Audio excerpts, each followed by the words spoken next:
Assalamu alaikum wa rahmatullah. Dear viewers, how are you? I hope you are well. Alhamdulillah, I am also well. This is Abdul Bari. Welcome to my channel English Motivation 21. বন্ধুরা, আজকে আমি একটি তোমাদের সামনে গুরুত্বপূর্ণ বিষয় নিয়ে উপস্থিত হয়েছি। সেটি হচ্ছে দৈনন্দিন জীবনে ক্ষুদ্র ক্ষুদ্র বাক্য কিন্তু অতীব জরুরি সেই বাক্যগুলো কিভাবে আমরা বাংলা থেকে ইংরেজি অনুবাদ করতে পারি সে বিষয়ে কথা বলবো। পাশাপাশি তোমাদের এটি আমি আশ্বস্ত করতে চাই, কেউ যদি এই ক্লাসটি মনোযোগ দিয়ে দেখো তাহলে এই বাক্যগুলোর মাধ্যমে তুমি শত শত হাজার হাজার বাক্য অনায়াসে তৈরি করতে পারবে। তো চলো আমরা দেরি না করে সেই বাক্যগুলো দেখি। বলা হচ্ছে সে যাচ্ছে না, এটা হচ্ছে প্রেজেন্ট কন্টিনিউয়াস টেন্স। সে যাচ্ছে না, তাহলে সে ইংরেজি কি? He is not going. সে যাচ্ছে না, হি ইজ নট গোয়িং। এখন যদি আমি বলি আমার পিতা যাচ্ছে না, তাহলে হি এর জায়গাতে মাই ফাদার বসিয়ে দাও। My father is not going. আমি বলতে আমি যাচ্ছি না, আই এম নট গোয়িং। আমার মা যাচ্ছে না, my mother is not going. অর্থাৎ সাবজেক্টটা চেঞ্জ করে দিতে পারি আমরা। কলমটি এখানে, কোন একটা বিষয় করছে, কলমটি কোথায়? হয়তো হাজব্যান্ড ওয়াইফকে জিজ্ঞেস করছে কলমটি কোথায়, তখন ওয়াইফ বলছে কলমটি এখানে আছে, তাহলে দ্য পেন ইজ হিয়ার। কলমটি, দ্য পেন ইজ হিয়ার। এখন কলমটি না বলে তুমি বলতে পারো, তুমি জিজ্ঞেস করছো খাতাটি কোথায়, তখন তোমার ওয়াইফ বলছে খাতাটি এখানে, দ্য খাতা ইজ হিয়ার। ল্যাপটপটি কোথায়, তখন বলছে ল্যাপটপটি এখানে আছে, ল্যাপটপটি এখানে, তাহলে দ্য ল্যাপটপ ইজ হিয়ার। অর্থাৎ সাবজেক্ট চেঞ্জ করে আমরা ভ্যারিয়েশন নিয়ে আসতে পারি। এটাই সেটা, তুমি কি এটাই পছন্দ, মানে এটাই চাচ্ছ? হ্যাঁ এটাই সেটা। তাহলে এটাই সেটা হচ্ছে দ্যাটস ইট। That's it. জায়গাটি খুব দূরে, কোন একটা লোকেশন, হয়তো কক্সবাজার অথবা রাঙ্গামাটি অথবা বান্দরবান, তখন বলছে জায়গাটি তো অনেক দূরে, পিকনিকে যাবেন, হয়তো প্রিন্সিপাল প্রস্তাব দিয়েছে যে চলো যাই আমরা কক্সবাজার ঘুরে আসি, কিন্তু জায়গাটি তো অনেক দূরে, তখন বলা হচ্ছে জায়গাটি খুব দূরে। তাহলে জায়গাটি হচ্ছে the place is too far. Far মানে হচ্ছে দূরে। আমি আসছে, এটা প্রেজেন্ট কন্টিনিউয়াস টেন্স। আমি আসছি, তাহলে I am coming. I am coming. আবার কি, মানে বারবার বলতেছে এটা দেন ওটা দেন, আবার চাচ্ছে, তখন আবার কি, তাহলে আবার কি? What again. What again. তাহলে দেখো বাক্যগুলো কিন্তু একেবারে ছোট ছোট, কিন্তু আমাদের দৈনন্দিন জীবনের প্রয়োজনীয়তা অপরিসীম। বলছে আমি আসছি, আই অ্যাম কামিং। সে আসছে, হি ইজ কামিং। তাহারা আসছে, দে আর কামিং। তোমার বন্ধু আসছে, ইয়োর ফ্রেন্ড ইজ কামিং। তাহলে দেখো কত ভ্যারিয়েশন কিন্তু তুমি অনায়াসে নিয়ে আসতে পারো।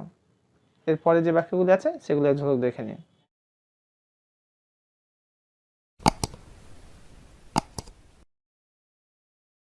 7 নম্বর যে বাক্যটি আছে সেটা কি বলছে দেখি। বলছে যে মেয়েটি লাজুক, তাহলে মেয়েটি ইংরেজি কি আমরা বলবো? The girl. The girl is সাই, মানে হচ্ছে লাজুক।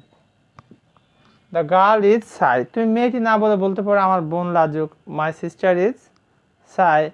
ম্যাডামটি লাজুক, ম্যাডাম ইজ সাই, ম্যাডাম লাজুক। আচ্ছা, এটা তার প্রথম আসা, হয়তো কোনোদিন সে আসে নাই, তখন বলছে এটা তার প্রথম আসা। সে কয়বার এসেছে? এটা তার প্রথম আসায়। It is his first visit.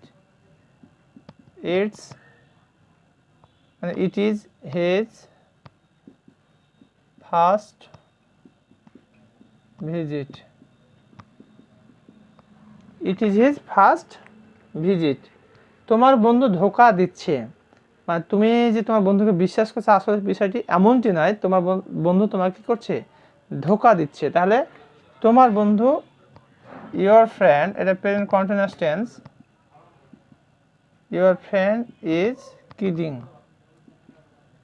Kidding মানে হচ্ছে ধোঁকা দেওয়া। এখানে তোমার বন্ধু ধোঁকা দিচ্ছে, ইয়োর ফ্রেন্ড ইজ কিডিং।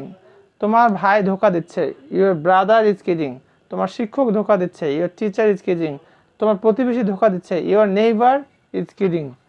এখান থেকে সরো, অর্থাৎ কেউ তোমার পাশে আছে তখন বলছে এখান থেকে সরো, তো তাহলে এখান থেকে সরো, move from here, move from here. Move মানে সরা, আর হেয়ার এখানে, তো এখান থেকে সরো, মুভ ফ্রম হেয়ার। তাকে পরে ফোন করবে, এখন আর কথা বলার দরকার না, তাকে পরে ফোন করবে, তাহলে call him letter, call him letter. আচ্ছা, কালকে আমার সঙ্গে দেখা করবে, কই স্যার আমি কবে দেখা করবো, কইছে কালকে দেখা করো, তাহলে কালকে আমার সঙ্গে দেখা করবে, সি মি টুমরো।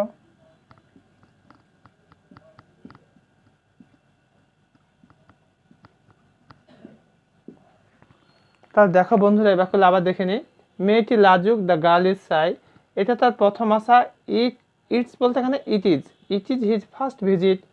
তোমার বন্ধু ধোকা দিচ্ছে, ইয়োর ফ্রেন্ড ইজ কিডিং, এখান থেকে সরো, মুভ ফ্রম হেয়ার। তাকে পরে ফোন করবে, call him letter.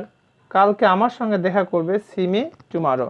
Dear viewers, এতক্ষণ পর্যন্ত আমরা যে বাক্যগুলো দেখলাম, বাক্যগুলো একেবারে ছোট ছোট, কিন্তু তোমার দৈনন্দিন জীবনে বা আমার দৈনন্দিন জীবনে এর ব্যবহার কিন্তু অনস্বীকার্য, অর্থাৎ ব্যবহারের মাত্রা অনেক বেশি। এই বাক্যগুলো যদি আমরা শিখে নিই, তাহলে আমাদের দৈনন্দিন জীবনে কথাবার্তা বলতে অনেক হেল্পফুল হবে। এইভাবে তোমরা যদি আরও ভিডিও পেতে চাও বা ভিডিও দেখতে চাও, তাহলে আমার চ্যানেলে গিয়ে প্লেলিস্টে গিয়ে তোমার English spoken, online English spoken, ওখানে প্লে লিস্ট দেওয়া আছে, সেখানে প্রায় 50টি ভিডিও দেওয়া আছে। তোমার পছন্দ মতো ভিডিওগুলো তুমি দেখে নাও এবং তোমার জীবনে তুমি প্র্যাকটিস করো। আমার বিশ্বাস তুমি অনেক কিছু শিখতে পারবে এবং তোমার কথা বলতে কোনো জড়তা কাজ করবে না। সবশেষে আমি রিকোয়েস্ট করবো, যারা আমার চ্যানেলটি এখনও ভিজিট করো না, please visit it and subscribe my channel so that you can easily get next video. Thank you very much for watching this video. Assalamu alaikum wa rahmatullah.